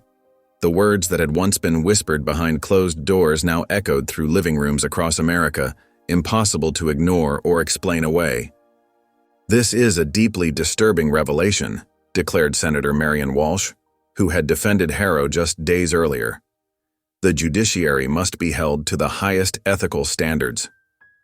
Her statement scrolled across the bottom of the screen as other political figures rushed to distance themselves from the disgraced judge. Phone lines at the Capitol buzzed with frantic calls as former allies scrambled to rewrite their connections to Harrow. Inside the safe house, Jania sat cross-legged on the living room couch, wrapped in her mother's old cardigan.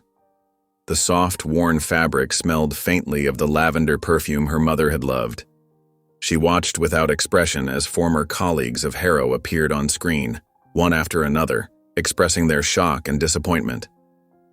The State Bar Association's announcement came through a stern-faced spokesperson.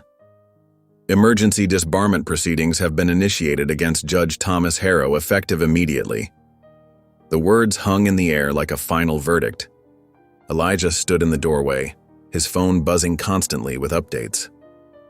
He watched his daughter's face carefully, noting how she didn't react to the news of Harrow's downfall.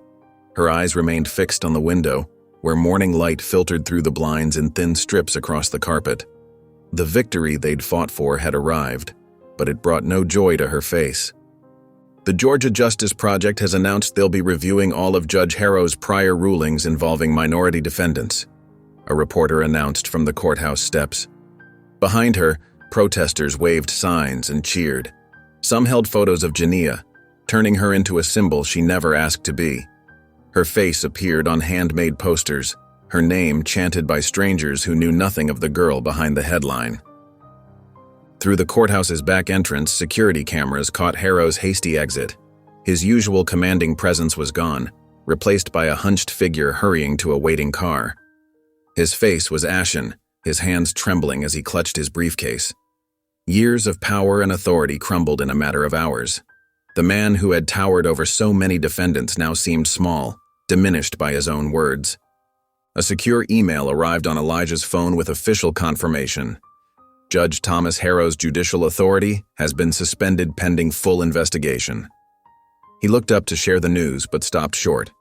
Jania was still staring out the window, silent tears tracking down her cheeks, glistening in the strips of sunlight. "It's over," he said softly. Jania wiped her face with her sleeve. "Is it?" Her voice was quiet but steady. He showed who he really was, who they all, really are. She stood up slowly and walked to the window, her fingers trailing along the dusty sill. Outside, news vans lined the street. Reporters stood in clusters, gesturing animatedly as they delivered updates to their audiences. Signs bobbed up and down in the morning air. Jania's name was everywhere, but she didn't feel like celebrating. The justice she'd received felt hollow, a single battle won in a war that had been raging long before she was born. Without a word, she reached up and pulled the blinds closed, shutting out the circus below. The room fell into shadow. For the first time since that day in the courtroom, her shoulders relaxed slightly. She walked to her bedroom, lay down on top of the covers, and closed her eyes, exhaustion finally claiming her after days of running on adrenaline and fear. Elijah watched from the hallway as his daughter's breathing finally evened out into sleep. He silently pulled her door closed, letting her rest at last. Tomorrow would bring new challenges, but for now, this moment of peace was enough. The morning sun filtered through the kitchen windows, casting warm patterns across the breakfast table where Jania sat, absently stirring her oatmeal. Elijah moved with careful precision as he arranged a thick stack of papers beside her plate, each one bearing prestigious letterheads and urgent requests. "Oprah wants to do a primetime special," he said softly, sliding one letter forward. "CNN is offering a full hour, and—" He paused, holding up an official-looking envelope with the White House seal. "The First Lady would like to host you for a discussion on youth advocacy." Jania's spoon clinked against her bowl as she set it down. The weight of these opportunities pressed against her chest, making it hard to breathe. Her father watched her closely, his eyes gentle but concerned.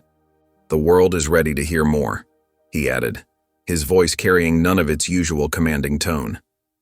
Instead, he spoke like the father she'd always needed, present, patient, understanding. Jania pushed the papers away, her movements deliberate and calm. "I'm not ready to give them more," she said quietly but firmly. Her fingers traced the edge of the table, finding comfort in its solid presence. "I don't want to be their next viral moment." The kitchen fell silent except for the soft hum of the refrigerator. Elijah didn't push or try to convince her. Instead, he gathered the papers and set them aside, far from her breakfast. "My English final is next week," Jania continued, her voice growing stronger, "and I haven't had a full night's sleep in days. She looked up at her father, vulnerability clear in her eyes. "I just want to feel normal again." Elijah pulled out a chair and sat beside her, close enough to show support, but giving her enough space to breathe. "You don't owe the world anything," he said, his words carrying the weight of someone who'd learned this lesson the hard way. "Just yourself." For the first time in what felt like forever, Jania's lips curved into a small smile. It wasn't big or bright, but it was real. Elijah smiled back, and together they sat in comfortable silence, sharing a breakfast that wasn't interrupted by phone calls or press requests. After finishing her oatmeal, Jania stood up and walked to the kitchen counter. She poured herself a cup of tea, adding honey the way her mother used to. The familiar routine felt like a small victory. With the steaming mug in hand, Jania made her way to the front porch, her fuzzy slippers shuffling against the wooden floors. She pushed open the screen door and stepped out into the morning air. The street was quiet now. The protest signs and news vans were gone. No more crowds chanting her name, no more cameras trying to catch her every move. Instead, she heard birds chirping in the maple tree across the yard, and a gentle breeze rustled through the leaves. Jania settled into the porch chair, wrapping both hands around her warm mug. The simple pleasure of this moment, just sitting, just breathing, felt like the first real peace she'd found since that day in the courtroom. Through the window, she could see her father clearing the breakfast dishes, giving her space while staying close enough if she needed him. The distance between them had changed, transformed into something new and healing. The morning sun continued to rise, and Jania listened to the birdsong, letting the familiar sounds of a normal Saturday morning wash over her. The morning sun filtered through the high windows of the Cold Springs courthouse, casting long shadows across the nearly empty chamber. Judge Thomas Harrow sat alone at a small table, his once pristine black robes replaced by a wrinkled gray suit that hung loose on his frame. Dark circles shadowed his eyes, and his silver hair stuck out in uncombed tufts. The 7 members of the Judicial Review Board looked down from their elevated bench, their faces stern and unreadable. The room felt cavernous without the usual bustle of attorneys and spectators. Only the soft whir of the air conditioning broke the heavy silence. Judge Thomas Harrow, the board chairwoman's voice cut through the quiet. You have been charged with conduct unbecoming of a judicial officer, abuse of power, and physical assault of a minor in your courtroom. Do you wish to make a statement in your defense? Harrow's shoulders slumped forward. His mouth opened slightly, then closed. He shook his head once, barely moving. The deliberation took less than 30 minutes. The verdict was delivered without ceremony. Immediate disbarment, loss of pension, revocation of all judicial privileges. As the chairwoman read out the decision, Harrow's face remained blank, as if he were watching something happen to someone else. Across town, Jania Brooks sat cross-legged on her bed. Textbooks spread around her like a paper fortress. Classical music flowed through her earbuds. Bach's Cello Suite No. 1. 1, her mother's favorite piece. She highlighted a passage in her history textbook, mouthing the words silently as she studied. Her phone buzzed with news alerts, but she didn't check them. The world outside could wait. Her finals were next week, and she had missed enough school already. In the kitchen, Elijah Brooks watched the news coverage on low volume. He glanced occasionally toward Jania's room, relief washing over his face at the sound of her humming along to the music. The headline crawled across the bottom of the screen. Breaking, Judge Harrow disbarred, effective immediately. Below it, smaller text announced the filing of multiple civil lawsuits from families whose children had faced Harrow in his courtroom over the years. Jania emerged from her room only once to get a glass of water. The TV caught her eye for a moment. She watched Harrow being escorted from the courthouse, head down, refusing to answer reporters' questions. Without a word, she reached for the remote and turned it off. You okay? Elijah asked softly. I have a chemistry test to study for, she replied, heading back to her room. As dusk settled over Cold Springs, Harrow packed a single weathered suitcase in his empty house. He moved mechanically, grabbing clothes without really looking at them. His law degree and judicial commendations remained on the walls, abandoned relics of a life that no longer existed. He carried the suitcase to his old Buick, the car he'd kept from his public defender days but never drove. The engine coughed to life on the second try. Without a backward glance at the house or the town, he pulled out of the driveway and headed for the highway. No one saw him leave. No one knew where he was going. In the end, Thomas Harrow disappeared from Cold Springs the same way he had wielded his power, quietly, leaving others to deal with the aftermath of his actions. Sunlight filtered through new lavender curtains, casting gentle shadows across Jania's bedroom walls. Gone were the stark white walls of before, now decorated with framed photos of civil rights leaders and her own artwork. Her desk held stacks of college brochures, law school pamphlets, and a journal filled with neat handwriting. The morning was quiet, peaceful. Birds chirped outside her window, and the smell of Elijah's attempt at pancakes wafted up from downstairs. He'd been trying, really trying, to be present more. Sometimes he burned breakfast, but he was there. Jania sat cross-legged on her bed, already dressed in comfortable jeans and a soft blue sweater, when she heard the mail slot click downstairs. Usually, she ignored it. These days, it was mostly fan letters and interview requests she didn't want. But something made her get up this time. Among the usual pile was a plain white envelope, no return address, just her name in careful, measured handwriting. Her heart skipped, recognizing something in those precise strokes. She carried it back upstairs, past the family photos newly hung in the hallway. Her hands were steady as she sat at her desk, but her chest felt tight. The envelope opened easily, revealing a single sheet of paper, crisp and white. The letter was short. Each word looked like it had been written with great care, perhaps even hesitation. You don't owe me forgiveness, but you changed me. I left Georgia. I'm working at a gas station in Selma. I don't deserve the robe. You do. T.H. Jania read it once, then again. Her fingers trembled slightly, but her heart remained calm. The words settled over her like gentle rain, not healing exactly, but washing something clean. She reached for her mother's old Bible, its leather cover worn soft with age. Inside, between pages marked with her mother's neat annotations, lay a pressed daisy from last spring. Carefully, she tucked the letter beneath it. Not to hide it, but to preserve it, like pressing a difficult memory between pages where it could rest without power. The Bible had been her mother's constant companion during her own civil rights work. Sharon Brooks had always said that change happened in small moments, in quiet admissions, in single steps forward. Now her daughter understood. A gentle knock came at her door. "Jania?" Elijah's voice was warm, concerned. "You okay?" "The pancakes are, well, they're edible this time." She smiled, touching the Bible's cover one last time before standing. "I'm ready," she called back, and she meant it in more ways than one. The morning light caught her mother's bracelet as she moved, sending tiny sparkles across the wall.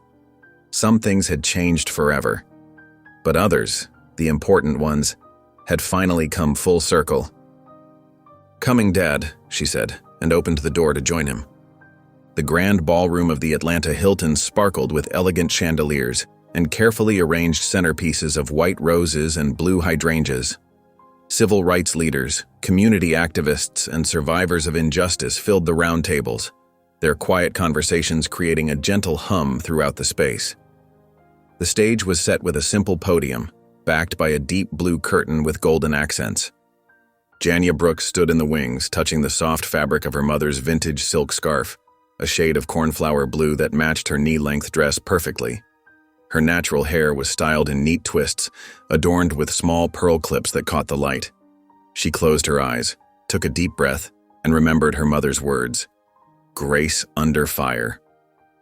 In the front row, Elijah Brooks sat straight-backed in his tailored suit, his hands clasped tightly in his lap. The past 6 months had changed them both. Weekly dinners, long talks about her mother. He'd learned to listen more than speak, to hold space instead of offering solutions. The distance between them had slowly melted away, replaced by something new, something real. As Jania's name was announced, the room fell silent. Her heels clicked softly against the hardwood stage as she approached the podium. The lights felt warm on her skin, but she didn't flinch.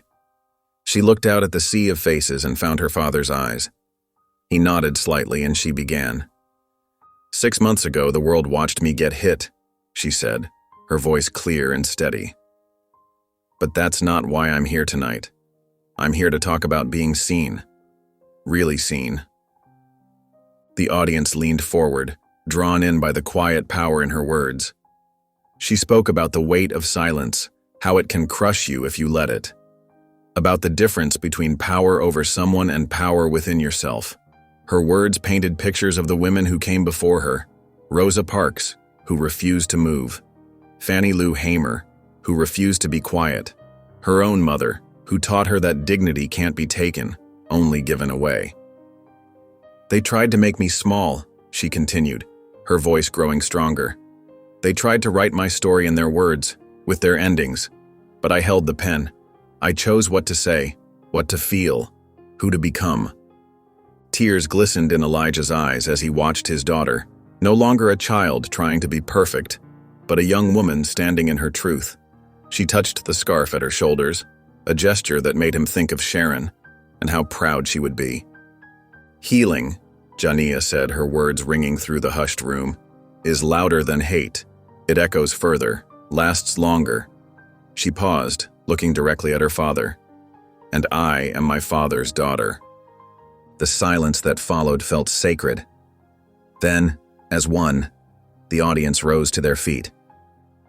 The applause thundered through the ballroom, but Jania's eyes stayed locked with her father's.